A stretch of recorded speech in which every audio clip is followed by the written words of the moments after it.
caos, o que não é verdade, né? E não é a complexidade que dificulta. O que dificulta é o desejo de redução a uma resposta única, né? No universo complexo, a gente quer reduzir tudo a uma única resposta, né? Então, a não aceitação da complexidade nos leva a algumas ideologizações, nos leva ao simplismo, às reduções, que traz polarizações, discursos apaixonados, fanáticos, e muitas vezes incitadores de discórdia e de ódio, né?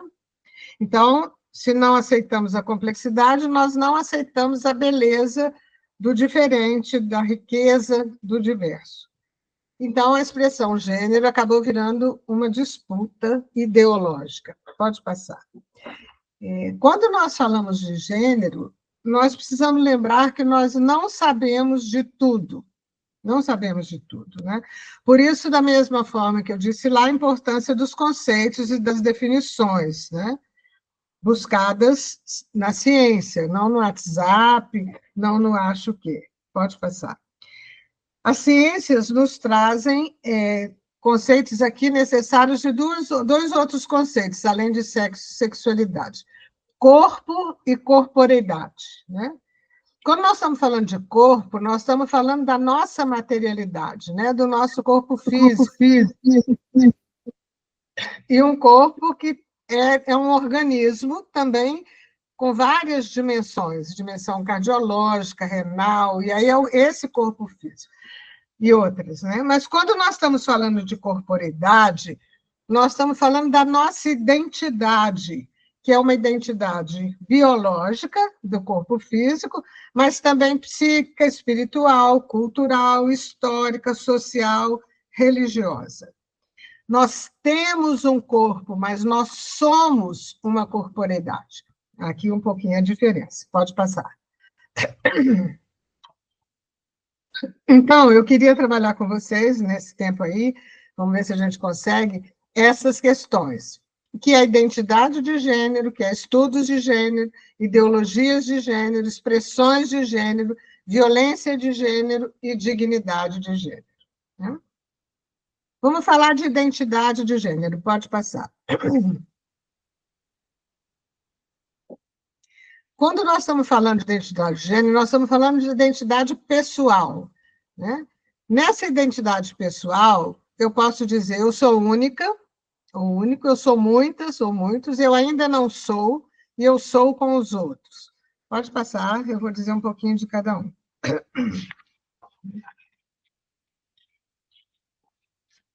Eu sou única, eu trouxe aqui um pedacinho do livro Grande Sertão Veredas, do João Guimarães Rosa, o Riobaldo, que é o personagem, ele diz assim, o senhor saiba, eu toda a minha vida pensei por mim, forro, sou nascido diferente, eu sou eu mesmo, diverjo de todo mundo.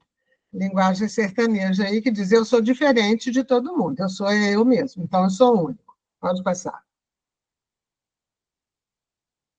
Eu sou muitos, né? Ítalo Calvino, que é também um escritor, ele disse assim, estas pessoas múltiplas, quem somos nós, se não uma combinatória de experiências, de informações, de leituras, de imaginações? Cada vida é uma enciclopédia, uma biblioteca, um inventário de objetos, uma amostragem de estilos, onde tudo pode ser continuamente remexido e reordenado de todas as maneiras possíveis. Então, eu sou única, mas sou muitas ao mesmo tempo, porque eu tenho uma história que vai se reconfigurando. Pode passar. A outra questão, eu ainda não sou. Eu trago também aqui outra vez o Riobaldo, né?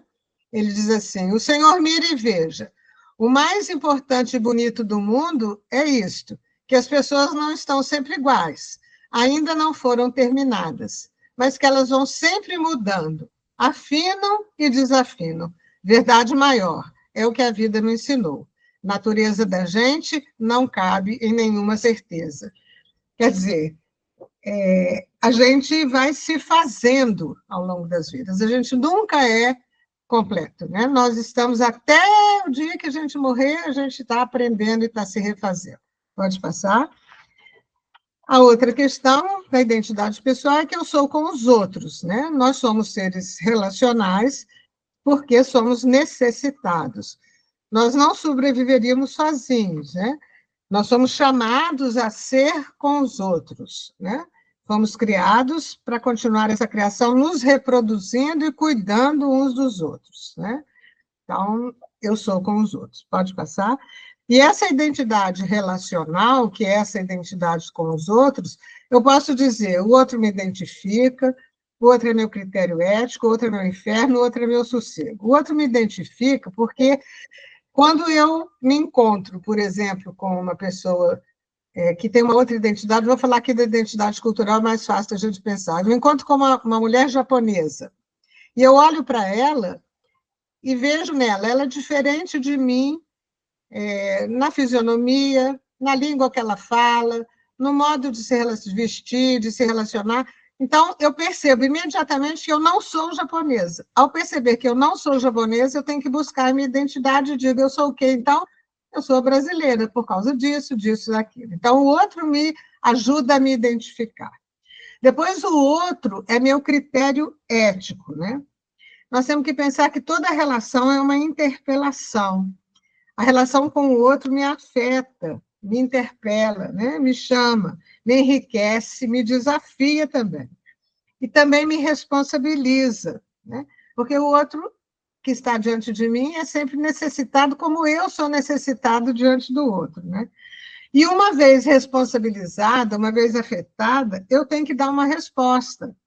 Eu não posso evitar essa resposta. Não dar resposta já é responder, né? Então, mas o modo como eu respondo me revela eticamente, me revela, diz qual é o meu critério ético na vida, né? Depois o outro é meu inferno, né? Sartre é um filósofo que diz assim, o inferno são os outros, né? Então, pessoas nos machucam, fazem com que nossos planos não deem certo, nos humilham, nos desafiam, nos desencantam, nos entristecem. Por isso, muitas vezes, a gente pensa com Sartre para dizer melhor que os outros não existissem, né?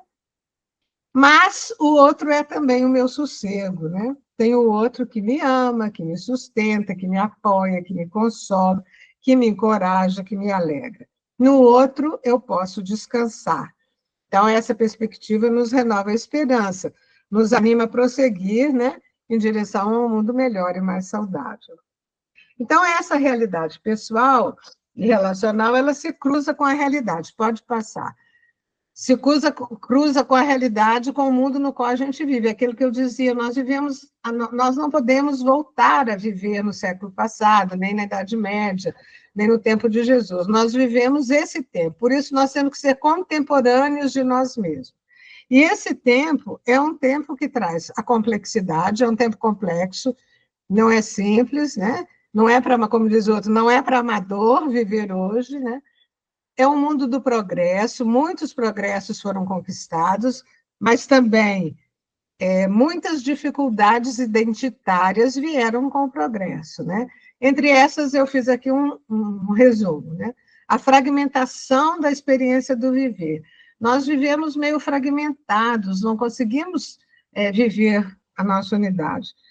A tecnologização da vida, né? O mundo virtual nos leva a viver, de uma certa forma, fragmentados, né? Temos o individualismo, né? As pessoas estão cada um por si, cada um quer viver a sua vida, né?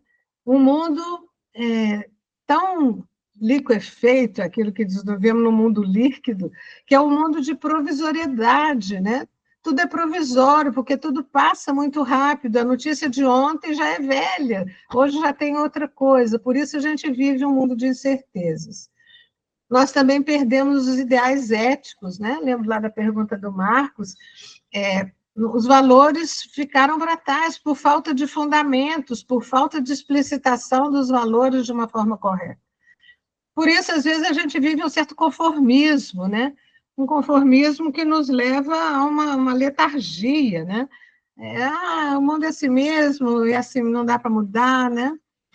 Vivemos um consumismo também, né? Num mundo em que tudo é para ser consumido, até as pessoas, né?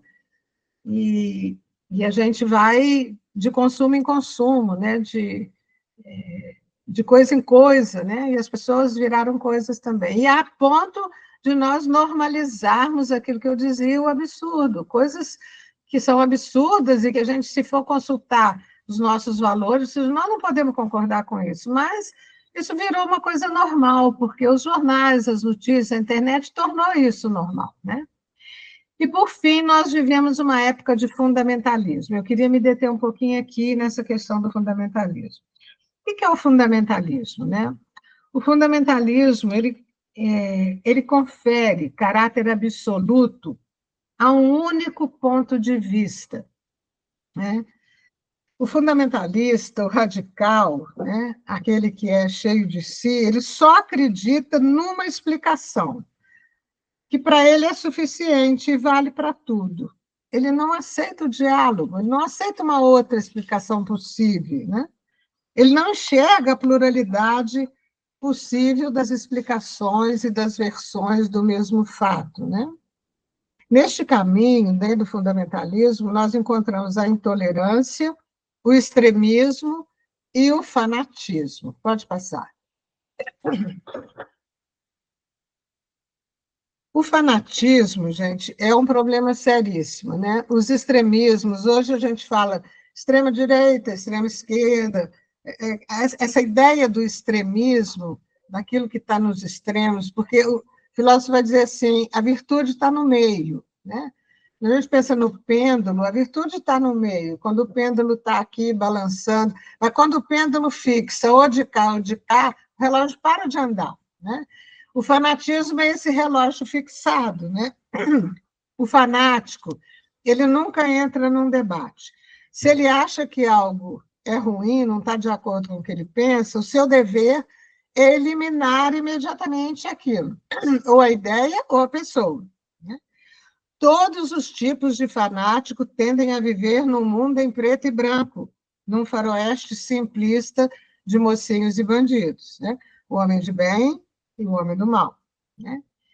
O fanático, a gente pode dizer que é um ponto de exclamação ambulante. Ele não põe ponto final nas coisas, ele não pergunta, ele só exclama para dizer essa é toda a verdade que existe. Pode passar. Eu fiz essa introdução, né, porque as questões de gênero têm gerado muitos fanatismos, né? E aí eu queria dizer um pouco, voltar às conceituações, o que se entende corretamente por gênero a partir dos estudos feitos pelas ciências humanas, né?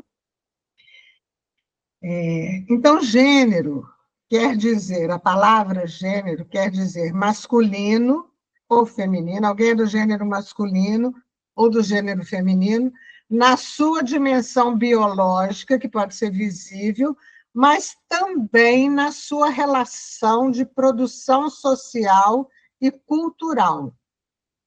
Vou já explicar o que é isso. Na criação e na aprendizagem dos comportamentos e na reprodução desses mesmos comportamentos. Então, para nós, seres humanos, possuir uma determinada configuração anatômica e fisiológica, quer dizer, ser homem, ser mulher, porque tem pênis ou tem vagina, significa também possuir um status social, cujos limites, direitos e obrigações estão devidamente convencionados e em relação aos quais a comunidade mostra determinadas expectativas. Então, vamos ver um pouquinho o que isso quer dizer. Pode passar. E aí apareceram, né, por causa dessas questões, né, porque a gente diz assim, o que se espera? Nasceu uma criança, é uma menina. Quais as expectativas que se tem para essa menina? Essa menina, ela vai ser dona de casa, ela vai estudar, ela vai ser mãe, ela vai... Nasceu um menino, o que se espera para ele? Então, há uma expectativa a partir de convenções sociais, né?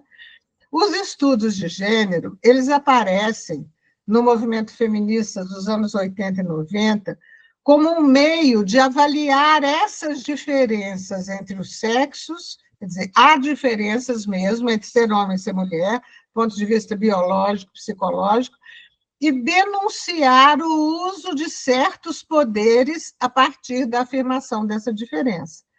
Então, os estudos de gênero nunca quiseram dizer que não há diferença entre os sexos, né? Eles quiseram dizer, existe diferença, mas essas diferenças não podem ser usadas para se criar desigualdades entre homem e mulher, desigualdades de direitos, né? Então, o gênero quer ser um importante instrumento, os estudos de gênero, aí, a teoria de gênero, para mostrar como são inadequadas as teorias que explicam a desigualdade entre homens e mulheres por meio da dimensão biológica. A dimensão biológica não pode explicar a desigualdade. Ela pode explicar a diferença, mas não a desigualdade. Então, a diferença de gênero também supõe uma multiplicidade de outras diferenças. Diferenças entre homens e mulheres, que nós já falamos, mas também entre homens e homens e entre mulheres e mulheres. Pode passar. Existem homens e homens que são diferentes entre si, e as mulheres também, não podemos falar da mulher. Existem muitas mulheres, porque são diferentes. Então, a mediação de gênero é um instrumento importante para compreender, através de um meio diferente, a complexidade das relações humanas. Então, há uma complexidade aqui, porque cada homem é um homem, cada mulher é uma mulher, né? Não se pode generalizar e universalizar, né? Então, a categoria gênero, ela se tornou, nas ciências humanas, um instrumento de autoconstrução feminina, né? Mas também masculina, e instrumento de construção de relações sociais mais fundadas na justiça e na igualdade, a partir do respeito pela diferença. Então, aquela conversa de dizer assim, esse negócio de teoria de gênero é porque não quer mais que tenha diferença entre homem e mulher, isso não é verdade. Os estudos de gênero e as teorias de gênero começaram a partir do respeito pela diferença, para dizer ser diferente não significa que eles sejam desiguais nos direitos, né? Então, aqui tem uma outra questão. Os estudos de gênero trazem, portanto, os principais elementos teóricos que defendem a igualdade na dignidade entre homem e mulher na sociedade, bem como a dignidade, a inclusão e a cidadania da população LGBTQIA+. E aí a gente depois vai falar um pouquinho, né? Porque existem homens, mulheres, e existe essa população que é grande, multifacetada, que é denominada assim. Pode passar. E aí eu queria falar um pouco falamos de estudos de gênero, né? Teorias de gênero, e agora quero falar das ideologias de gênero, né? E eu quero começar a falar das ideologias de gênero a partir de um evento, né? Em 2017, veio no Brasil uma filósofa norte-americana, feminista, chamada Judith Butler. E essa filósofa, depois de muitas críticas à sua presença no Brasil, ela foi agredida por uma mulher no aeroporto, física e verbalmente. E aí eu queria perguntar como que isso aconteceu e o que isso significa, né? Falar a partir daí para a gente tentar entender as ideologias. E eu vou falar isso a partir da resposta à entrevista que a Judith Butler deu à Folha de São Paulo. Eu vou falar as palavras delas aqui. Ela diz assim: desde o começo, a oposição à minha presença no Brasil esteve envolta em uma fantasia. Um abaixo-assinado pedia ao Sesc Pompeia, em São Paulo, que cancelasse uma palestra que eu nunca iria ministrar. A palestra imaginária, ao que parece, seria sobre gênero, embora o seminário planejado para o qual eu vim ao Brasil fosse dedicado ao tema Os Fins da Democracia. Ou seja, havia desde o início uma palestra imaginária ao invés de um seminário real. E também a ideia de que eu faria uma apresentação, embora eu estivesse, na realidade, participando e organizando um evento internacional sobre populismo, autoritarismo, querendo discutir a atual preocupação com a ameaça à democracia. Então, ela no seminário não existia a questão de gênero, mas como ela tinha escrito um livro sobre isso, imaginaram que ela ia fazer uma palestra sobre esse tema, e aí aconteceu isso. Ela disse assim, não sei ao certo que poder foi conferido à palestra sobre gênero que se imaginava que eu daria. Deve ter sido uma palestra muito poderosa, já que, aparentemente, ela ameaçou a família, a moral e até mesmo a nação. Para aqueles que se opuseram à minha presença no Brasil, eu, Judith Butler, significava apenas a proponente de uma ideologia de gênero, a suposta fundadora desse ponto de vista absurdo e nefasto, alguém aparentemente que não acredita em restrições sexuais, cuja teoria destrói ensinamentos bíblicos e contesta fatos científicos. Então, ela disse isso, né? E aqui eu trouxe essas palavras dela para mostrar, esse fato mostra como é que são construídas as ideologias, que mobilizam a emoção de muitas pessoas, a ponto de chegar uma pessoa a agredir a outra, né? E aqui a importância da linguagem. No caso das ideologias de gênero, o que acontece é que, a partir de uma teoria dada, dos estudos de gênero feitos, da teoria de gênero, foi construída por um grupo uma outra teoria, reduzida ou ampliada, ou até mesmo falseada, que foi propagada e demonizada. O que acontece? O outro lado também aceita essa redução ou ampliação, não pesquisa e se sente no direito de responder às acusações e radicaliza por sua vez. Então, nós temos os extremismos pendulares. Os pêndulos ficam presos, um do lado de cá, outro de lá, e as pessoas brigando por causa da palavra gênero, sem conseguir chegar ao equilíbrio do relógio que funciona, né?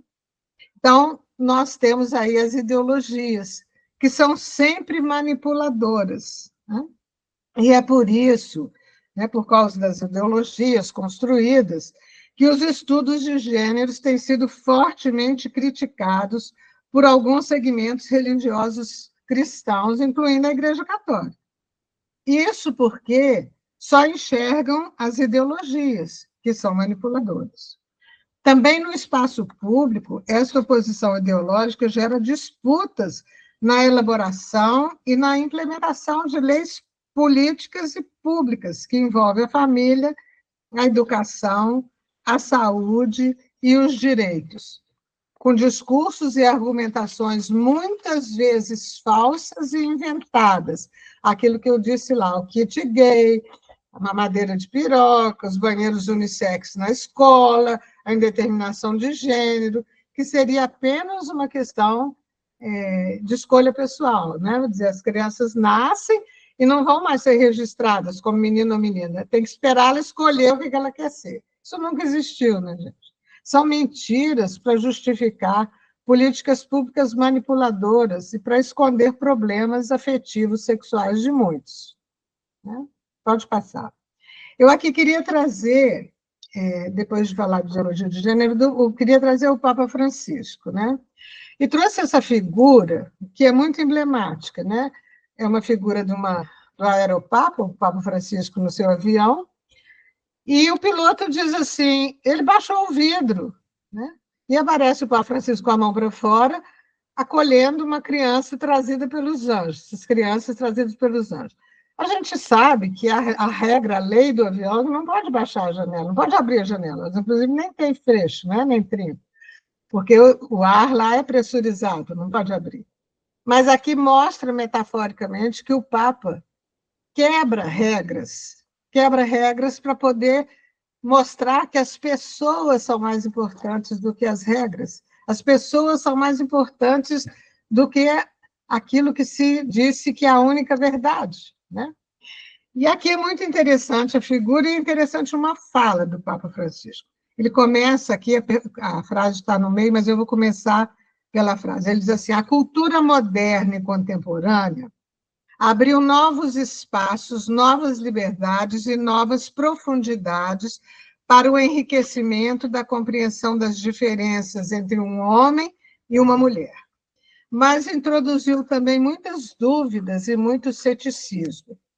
E aí aqui vem o que está no slide. Pergunto-me se a chamada teoria do gênero não seja expressão de uma frustração e de uma resignação que visa cancelar a diferença sexual porque não se sabe mais lidar com ela. Sim, corremos o risco de dar um passo atrás. A remoção da diferença, na verdade, é o problema, não a solução. Para resolver os seus problemas de relação, o homem e a mulher devem, em vez disso, falar mais, escutar-se mais, conhecer-se mais, querer-se bem mais. Devem tratar-se com respeito e cooperar com amizade. Então, o Papa Francisco é uma pessoa que foi formada também a partir da ideologia de gênero. Ele também entende que pode ser que a teoria de gênero queira cancelar a diferença sexual.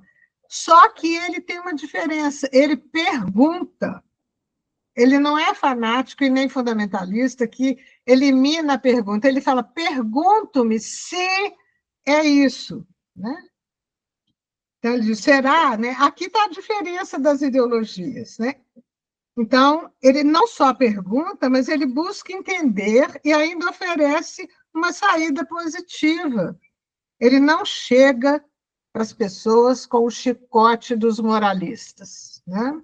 Então, de fato, aqui não resta dúvida que a teoria do gênero se apresenta em muitos casos, por causa das ideologias, sob essa forma absoluta e totalizante, que tenta acabar com a diferença, né? Mas, se nós conseguirmos sair do terreno das ideologizações, nós vamos dar espaço a uma visão mais atenta à complexidade do humano e ao diálogo e o equilíbrio que vão acontecer inevitavelmente se a gente conversar sobre isso, né? Então, aqui está em jogo a definição de um equilíbrio adequado entre natureza e cultura. A natureza humana, ela tem diferenças de gênero entre homem e mulher, mas a cultura oferece outras alternativas. Então, não se trata de optar por uma renunciando à outra, mas de recolocá-las corretamente em circulação entre si. Quer dizer, reconhecer a importância fundamental que reveste a diferença homem-mulher, mas não hesitar em reconhecer ao mesmo tempo o papel das estruturas sociais e da cultura, né?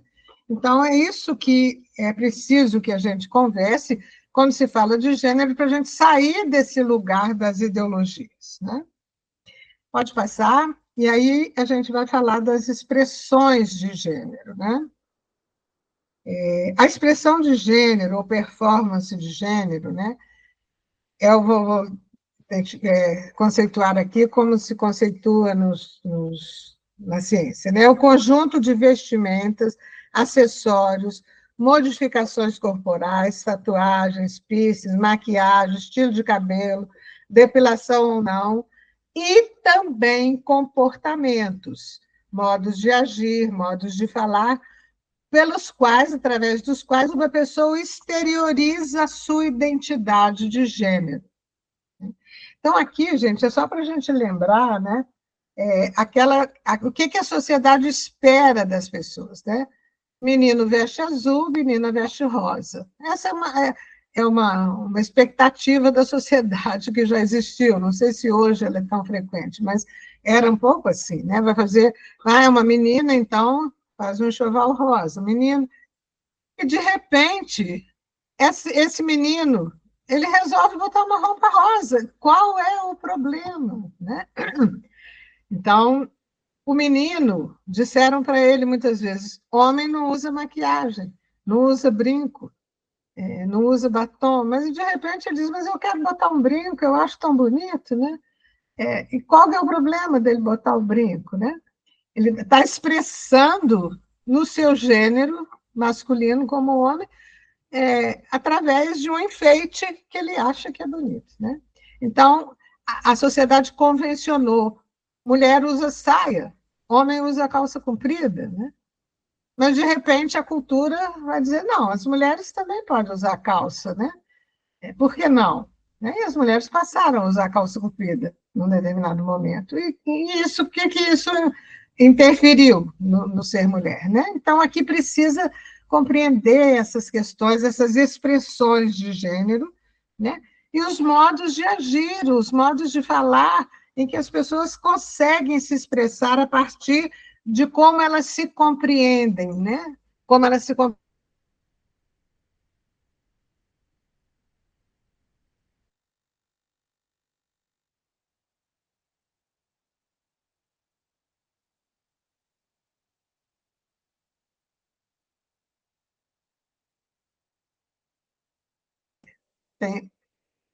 Oi, voltou. Quem faz com que as coisas tenham gênero são as pessoas que usam as coisas, né?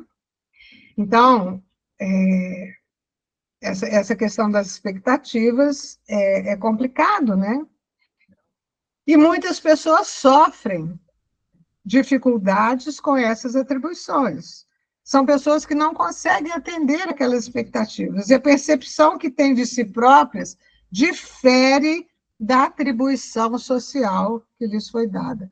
Muitos não conseguem também se adequar à sua expressão biológica de gênero. E aí é uma questão mais séria, porque nós temos as pessoas que tentam mudar de gênero, são os transgêneros, que acabam tendo que se expressar como homens ou como mulheres, apesar de biologicamente não serem assim, né? Então, nós precisamos entender, né, que essas questões estão aí, nós não temos como modificá-las, elas estão, e nós temos que tentar compreendê-las como são e por que são, né? Pode passar a outro slide. Então, gênero e orientação sexual. A sexualidade humana, ela assume formas diferentes. E não devemos presumir que, aqui, o fato de sabermos o gênero biológico de uma pessoa não nos dá qualquer pista sobre sua orientação sexual. Um homem masculino pode ser heterossexual ou gay, ou homossexual. E o mesmo raciocínio se aplica para a mulher. Uma mulher feminina que se veste como mulher, né? Aparentemente é uma mulher, mas ela tem uma orientação sexual que significa atração ou pelo sexo oposto ou pelo mesmo sexo, né? E aqui é preciso que a gente lembre que orientação sexual não é escolha, não é escolha, né? A pessoa não escolhe, né? Uma vez conversando com uma pessoa que tem uma orientação homossexual, ela disse para mim, se eu pudesse escolher, eu jamais escolheria essa orientação homossexual, porque é muito difícil viver numa sociedade preconceituosa essa orientação. Mas eu não é escolha, eu não consigo, não posso escolher. Eu sou assim, né? E outra coisa que a gente precisa saber é que orientação sexual não é doença, né? Ser homossexual, ser heterossexual, ser bissexual não é doença, né? É uma orientação que faz parte da identidade psicológica sexual da pessoa, social, né? Então, é preciso que a gente compreenda essas coisas para a gente poder lidar com a pessoa como ela é, né? E um dos objetivos da teoria de gênero também é isso, é gerar mais liberdade e aceitação da gama ampla de identificações de gênero e de orientação sexual, que constitui a nossa complexidade como seres humanos. E não adianta negá-las, porque elas estão aí, estão dentro das famílias, nas pessoas, nas melhores pessoas que não conseguem lidar com a sua expressão de gênero, né, e têm que assumir orientações que estão dentro dela na sua vida, né? Vamos passar mais um slide para falar mais uma questão, que é a questão de violência de gênero, né? O nosso compromisso ético deve ser com a oposição às ofensas que diminuam as chances de alguém viver com alegria e dignidade. Nós não podemos compactuar com as violências corporais, violações contra quem quer que seja, né? E a violência contra a população LGBT, contra as pessoas trans, travestis, homossexuais, é muito grande, né? É muito grande. Se criou, e cada vez mais, há um machismo hipócrita, na verdade, né? Que trata a população LGBT com desprezo e com violência, né? Então, é muito frequente, né? Preocupa a frequência com que as pessoas que não se enquadram nas normas de gênero e nas expectativas heterossexuais, como elas são assediadas, agredidas e assassinadas, né? Em 2023, morreram de forma violenta no país 230 pessoas LGBTQIA+, né? Esse é o Observatório de Mortes e Violência que diz, né? O número equivale a uma morte a cada 38 horas, né? É um absurdo, né? São pessoas que são violentadas, assassinadas pelo fato de terem uma orientação sexual e uma expressão de gênero diferente daquela que se espera, né? Pode passar. Também temos que pensar a violência de gênero, pensar na violência contra as mulheres. A nossa cultura é uma cultura machista, misógina, patriarcal, né? E as estatísticas sobre feminicídio não são nada confortáveis, né? E aumentam. Em 2024, que o ano ainda nem terminou, nós tivemos 1.467 mulheres mortas pelo fato de serem mulheres. O maior registro desde a publicação da lei que tipifica esse crime em 2015. Mulheres que não são suficientemente subservientes, elas são obrigadas a pagar por isso com a vida, né? Ou com a violência psíquica, ou com a violência sexual, ou com a violência de qualquer tipo, né?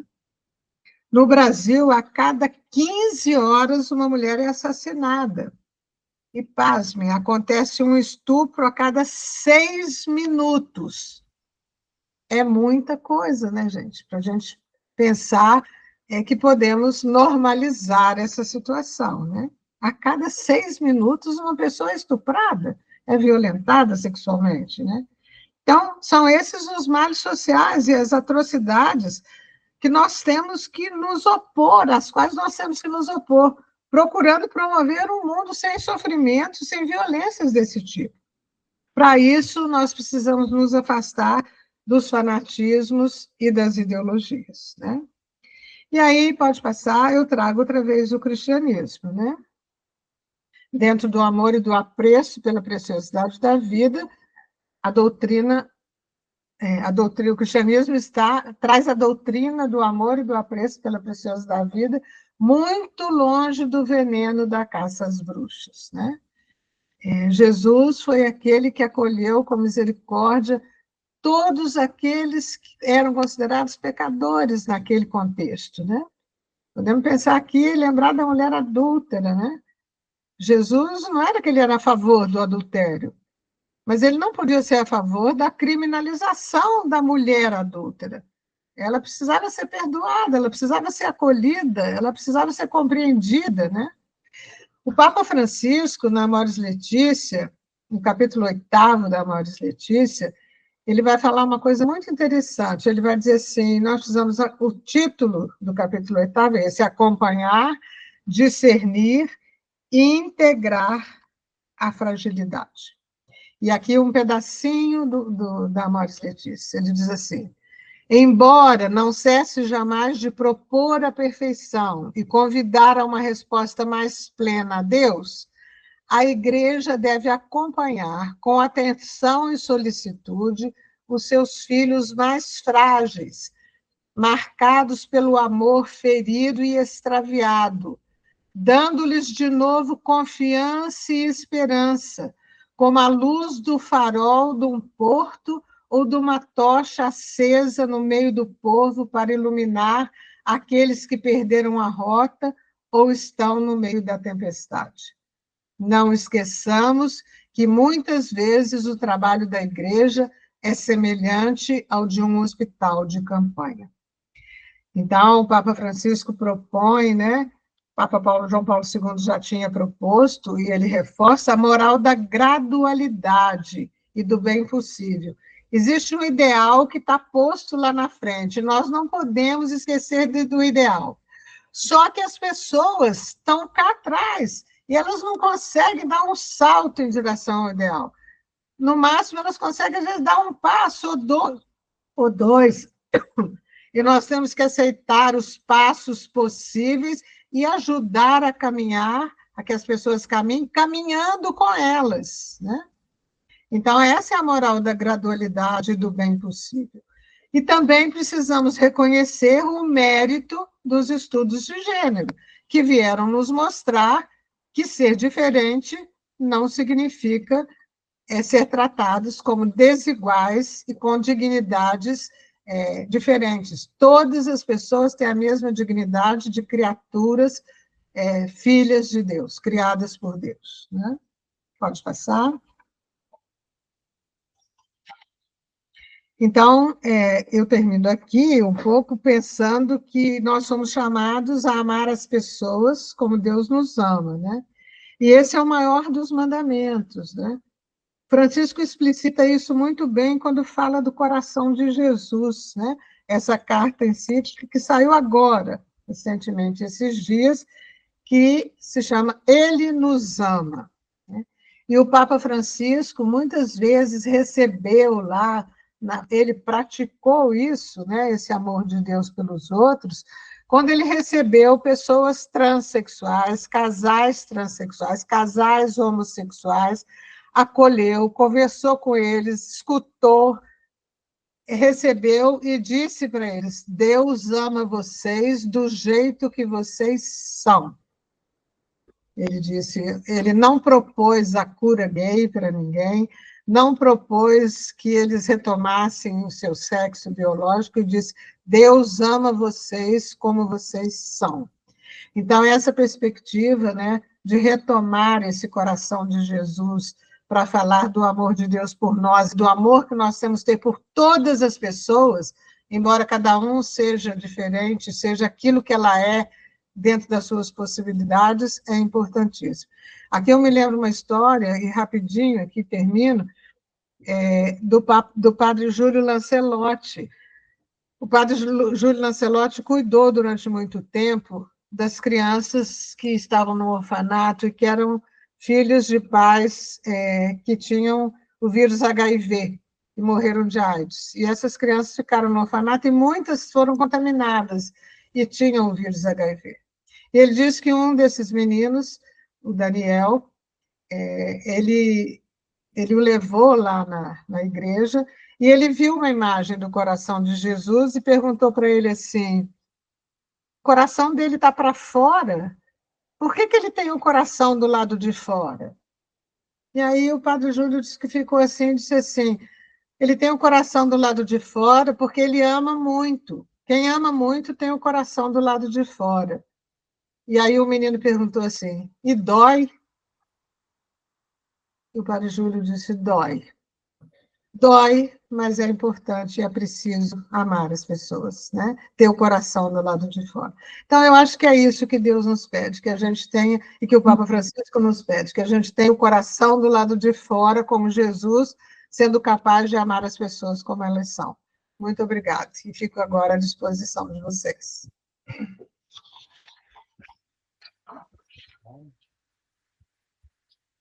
Muito bom, obrigado, doutora.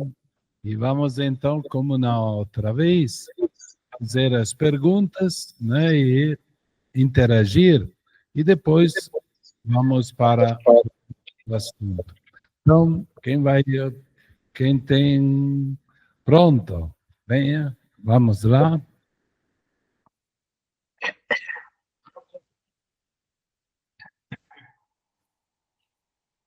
Então, bom dia a todos. Meu nome é Rafaela. Obrigada, doutora Inês, pelas suas palestras, né, importantíssimas. A senhora está falando aqui para um estado que teve em 2023 maior índice de feminicídio, né? O Acre, infelizmente, ainda tem esse estigma, né, cultural de ver ainda a mulher realmente como um objeto, né? E eu também queria complementar essa fala sobre essa questão de ideologia e questão de gênero, da gente pensar sobre a questão, até nas escolas, de tratar essa questão de sexualidade à luz do Evangelho, à luz da igreja. Então, eu acredito que falar sobre sexualidade unicamente como prazer, né, como corpo, pode ser muito perigoso, né? Então, quando você coloca o amor na sexualidade, sobretudo a vocação, que é o amor a Deus, né? Tudo fica mais fácil de ser explicado e mais fácil também de ser compreendido. Então, que a gente sempre coloque essa questão da sexualidade como serviço a Deus, na criação de filhos, ou então como padres, né, que todos nós somos filhos também, para servir realmente a Deus. Então, que nas escolas também seja possível falar sobre catecismo, sobre religião, para que seja possível explicar a sexualidade também como religião, como serviço a Deus, como amor a Deus. E eu também recomendo um livro, doutora, de São João Paulo II, que é Teologia do Corpo. Muito importante também esse livro sobre esse assunto. Obrigada. Muito bom, Rafaela. Eu agradeço muito a sua contribuição, e eu acho que ela é extremamente importante, isso que você falou, sabe? Acho que é preciso tratar essas questões à luz do Evangelho. Eu acho que é isso. Talvez essa seja a resposta que precisava ser dada antes, né? Tratar à luz do Evangelho, né? Colocar amor nas questões da sexualidade, quando a gente vai falar com as pessoas, né? Que a gente coloque amor, o amor como meta, como princípio, como fundamento, né? Isso é voltar às fontes, é voltar lá em Jesus, né? É fazer como Jesus fez, né? E talvez aí a gente consiga ser escutado, né? E esse amor como serviço, né? Como serviço a Deus. Lembrando que ninguém é assexuado, né? Você fala dos padres do serviço, os padres também são sexuados, eles também têm desejos, eles também têm desejo de afeto, de amizade. Isso faz parte da sexualidade. Não tratar isso como sexualidade é tratar os padres como pessoas, sei lá, fora da realidade, né? Como se não fossem humanos, né? Então, assim, e também as pessoas. Ficou. A internet bloqueou. A internet de lá, Dom Flávio. Tá? Sim. Alô, doutora, ficou bloqueado, não estamos agora. Agora. Ficou um tempo. Sim, voltou agora. Sim. Tá. Então, acho que pensar a sexualidade também como serviço, né? Nós temos que nos colocar como pessoas sexuadas a serviço, né? Serviço a Deus, né? Houve uma grande dificuldade que foi a separação entre amor e sexo. A sociedade fez essa separação, né? A cultura separou amor e sexo. Então, por exemplo, se dizer assim, fulano vai fazer amor. Na verdade, não é fazer amor, é fazer sexo. Né? A palavra real é fazer sexo. Fazer amor não se faz, amor se vive. Então, é preciso retomar, acho que muito importante a sua colaboração. Muito obrigada, Rafaela. Outras pessoas? Okay.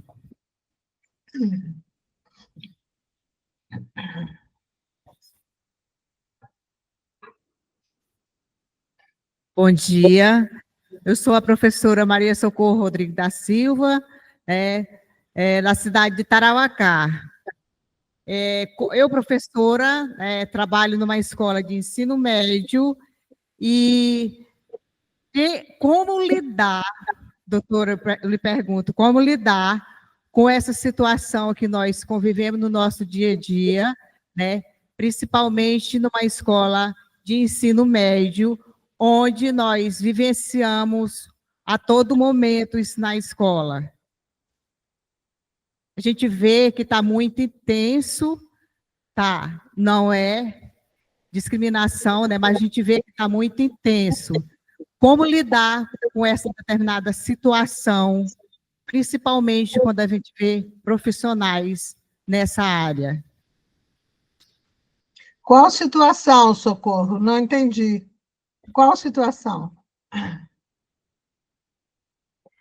É que nós sabemos, como nós estamos falando sobre o tema dignidade, né? Dignidade de gênero, né?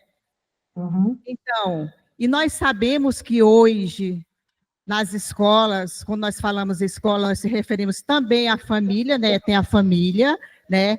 E tem também o lado escolar, né?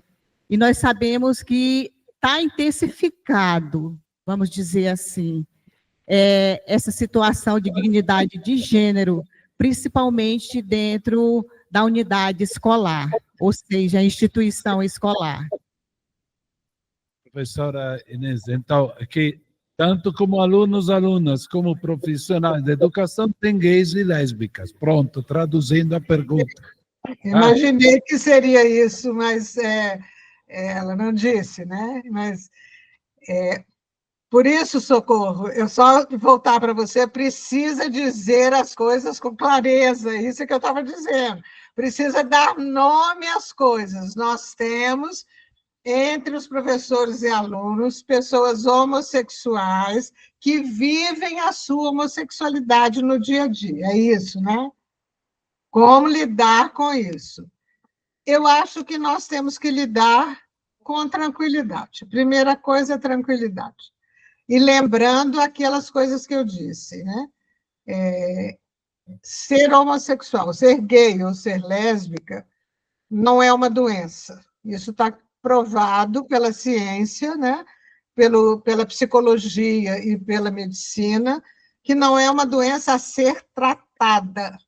Quando as pessoas vivem a sua condição, a sua orientação sexual com dignidade, elas têm que ser respeitadas na sua orientação sexual, né? Então, muitas vezes, o desrespeito a essa orientação sexual é que causa as violências, o mal-estar, né? Quando a gente trata isso com... Não é naturalizar, assim, é dizer que isso é natural no sentido de que não é uma doença, é uma coisa que pode acontecer com qualquer pessoa, e nós estamos vendo isso hoje. Não que aumentou, as pessoas dizem assim, aumentou, não. As pessoas começaram a ter coragem de dizer da sua orientação sexual. Antes as pessoas não diziam, né? Hoje elas dizem e vivem isso porque estão respaldadas por essa perspectiva de que elas não são doentes e de que elas não estão trazendo prejuízo nenhum para a sociedade. Quando alguém fala assim, eu não gosto de gay, tenho horror de gay, mas por quê? Você vai casar com ele? Você vai namorar com ele? Não. Então, que mal que ele está fazendo para você? Nenhum, né? Ele está vivendo a vida dele, deixa ele viver a vida dele do jeito que ele sabe viver, né? Então, eles não trazem nenhum mal para a sociedade, não trazem nenhum problema, eles estão vivendo aquilo que eles podem viver. Nós temos que tratá-los com respeito, com dignidade, garantindo a sua dignidade e impedindo, na medida do possível, a violência contra eles. Acho que é essa a questão. Muito bom. Outras perguntas? Quem que... Pronto.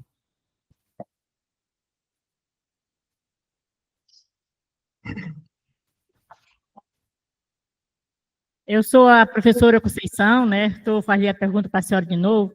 Eu assisti uma palestra com o médico e ele disse assim: toda pessoa nasce, corpo de mulher é mulher, corpo de homem é homem, mas nós temos dois lados, o lado negativo e o lado positivo. Se, por exemplo, eu nasci mulher, mas o lado positivo não desenvolveu o negativo feminino, eu vou ser mulher. Mas se desenvolver aquele lado masculino, eu vou ser uma mulher que não vou gostar de homem, vou gostar de mulher.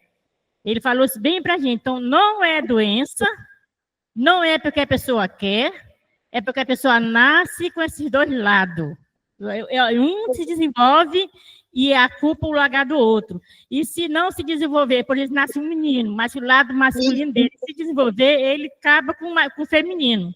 Mas se o lado feminino dele tomar posse, for maior do que o lado masculino, ele vai virar, como nós chamamos de gay, e não é doença, é por causa do desenvolvimento dele. O que a senhora diz? Sim, é exatamente isso. Nós temos em nós aquilo que a ciência chama de ânimos e ânima na área da sexualidade. Nós temos o nosso lado feminino e o nosso lado masculino. Todo mundo é uma mistura de masculino e feminino, porque nós somos filhos de espermatozoides e de óvulos. E aí um lado se desenvolve mais biologicamente, que aparece, mas também psicologicamente, né? Então, nós precisamos entender. Um dia eu estava dando essa aula, falando exatamente isso numa aula, e um homem machista que estava lá disse assim: o meu lado feminino está lá em casa fazendo almoço. Ficou bravo comigo. Eu disse, bom, se você nega o seu lado feminino com tanta veemência, é porque você tem esse lado feminino que te espanta dentro de você com tal força que você é capaz de que começa a querer negar. E é uma coisa que a psicologia explica. Todo mundo que é homofóbico tem dentro de si uma tendência para aquilo que ele detesta. E por isso ele quer combater não os outros, mas aquilo que está dentro dele mesmo.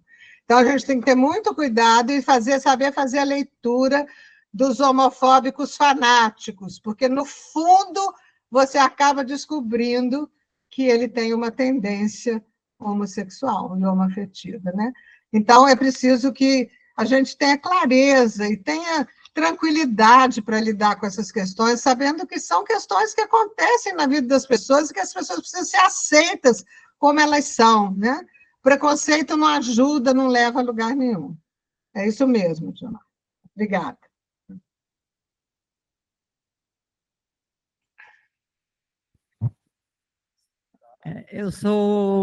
Meu nome é Delci, sou catequista da cidade de Feijó. Eu queria perguntar à doutora se a pessoa, quando é novo, que descobre que gosta de homem, um homem, e se retrai, ele não aceita. Quando ele fica na idade, ele fica revoltado? Como é que você chama? Eu não escutei, não entendi. Não entendi seu nome. Sim, Delci. Hein?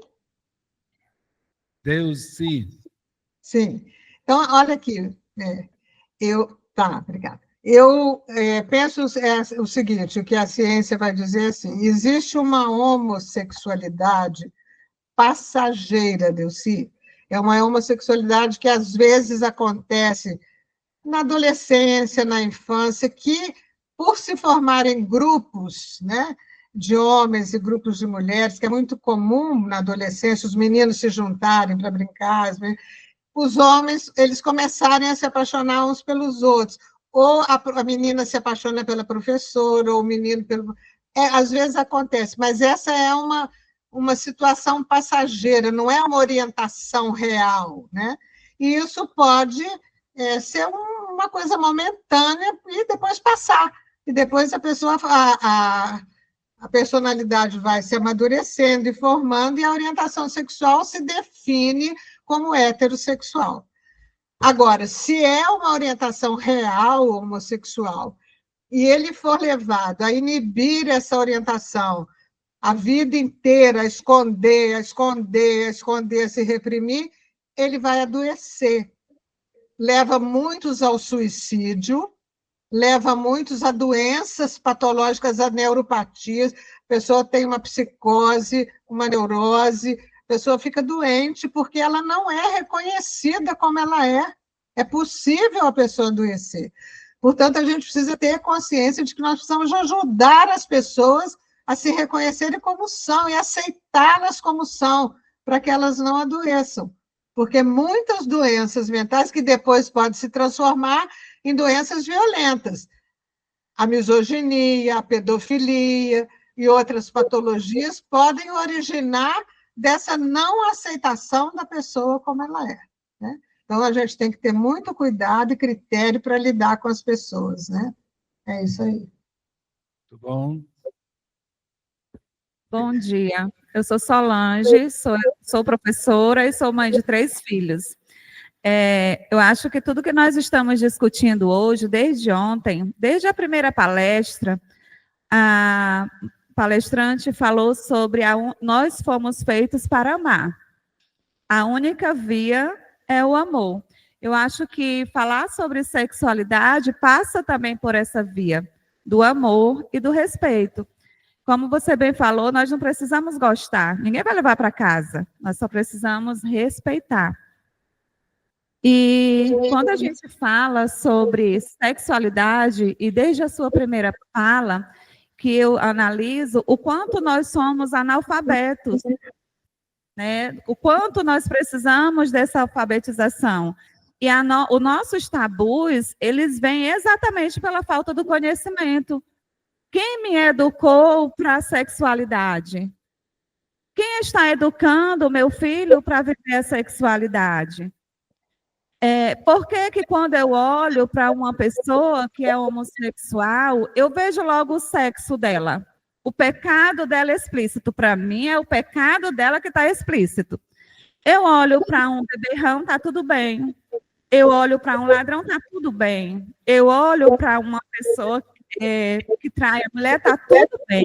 Mas quando eu olho para uma pessoa homossexual, eu não vejo como pessoa em sua dignidade humana. Eu o vejo como uma pessoa pecadora, como alguém que é contaminada pelo pecado. Eu acho que nós precisamos procurar nos educar, conhecer, e tudo isso passa pelo conhecimento, pela educação. E eu acho que as suas palestras, desde a primeira, vêm falar sobre isso, né? Que nós precisamos conhecer, não é uma coisa nem outra, e nós precisamos encontrar esse meio, né? Para vivermos a nossa sexualidade e educar as nossas crianças, os nossos jovens, dentro dessa educação para a dignidade humana. Obrigada por suas contribuições. Muito obrigada, Solange. Eu acho que é exatamente isso. Você falou aquilo que é verdade, né? Nós precisamos colocar o amor. O pecado sexual aparece, na maioria das vezes, mesmo como o único pecado, né? É como se houvesse só o pecado sexual. E isso é verdade, porque isso foi ensinado pela igreja durante muito tempo. Isso foi ensinado pela igreja durante muito tempo por causa de uma antropologia, de uma, vamos dizer assim, de um conhecimento do ser humano equivocado, que veio lá de trás, de Platão, de Santo Agostinho, que foi um santo importante, mas que colocou na questão da separação entre corpo e alma, trouxe essa antropologia para dizer o que é da alma, o que é do espírito é bom, aquilo que é do corpo é pecado. E o corpo ligado à questão da sexualidade. Portanto, o pecado, o único pecado que aparece é o da sexualidade. A gente tem aí os políticos ladrões, né? Não só os políticos, mas tantas outras pessoas, e que as pessoas convivem, chamam para sua casa, convivem, acham bonito, tratam bem. Agora, uma pessoa que tem uma dificuldade na área da sexualidade, uma dificuldade aos olhos da sociedade, essa pessoa é discriminada, né? Então, temos muito que aprender ainda. Isso mesmo. Última pergunta, quem vai? Aqui. Na verdade, eu não vou nem fazer uma pergunta, mas um esclarecimento, né, e uma contribuição para esse momento qual nós estamos meditando aqui. Eu sou policial militar, sou subtenente da Polícia Militar, e agora recente, né, nós tivemos lá na nossa corporação de Feijó uma formação a respeito exatamente do tema que hoje nós estamos debatendo aqui. que é sobre violência doméstica e a questão da homossexualidade. Porque a Polícia Militar, né, ela lida diretamente com essas duas situações. Né, e a corporação, né, hoje, ela tem uma preocupação de como o policial lidar com essas pessoas, né, com a violência doméstica, que é uma realidade, e é um crime que é muito contundente no nosso estado, né, porque vem de toda uma sociedade machista, né, e a polícia ela tem essa preocupação como os policiais lidarem com essa problemática da violência doméstica. Mas, acima de tudo, também essa questão da homossexualidade, porque é uma resistência, né, nítida entre os policiais de tratar com indiferença aquele que é homossexual. E a polícia procura, né, quebrar esses tabus para ter um melhor atendimento com aquelas pessoas dentro da sua dignidade humana. Não levar em conta a sua opção sexual, mas sim a sua dignidade humana e respeitar ele na sua individualidade. Então, assim, é nítido, né, que pessoas como a senhora, né, doutora, assim como outros estão trabalhando para que a sociedade mude o seu pensamento.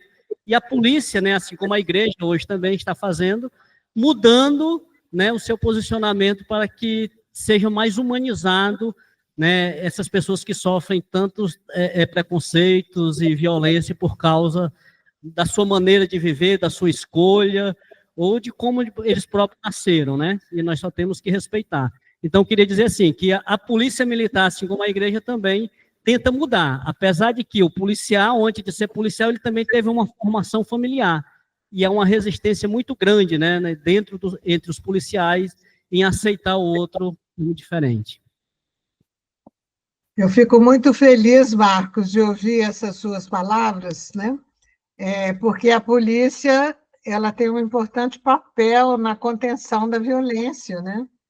E ela, se ela é formada para compreender isso, ela pode ajudar muito a coibir esse tipo de violência, né? Então, porque muitas vezes a gente vê que às vezes a polícia é a primeira, em determinadas situações, a ser violenta com as pessoas que são discriminadas, né? Então, que bom, parabéns aí à polícia daí que está ajudando a formar pessoas para uma humanidade respeitosa a todo mundo. Muito obrigado. Então, vamos encerrar este momento, né? Esta manhã muito rica. Muito obrigado, doutora. Que Deus abençoe a senhora, sua família, seus netos, né?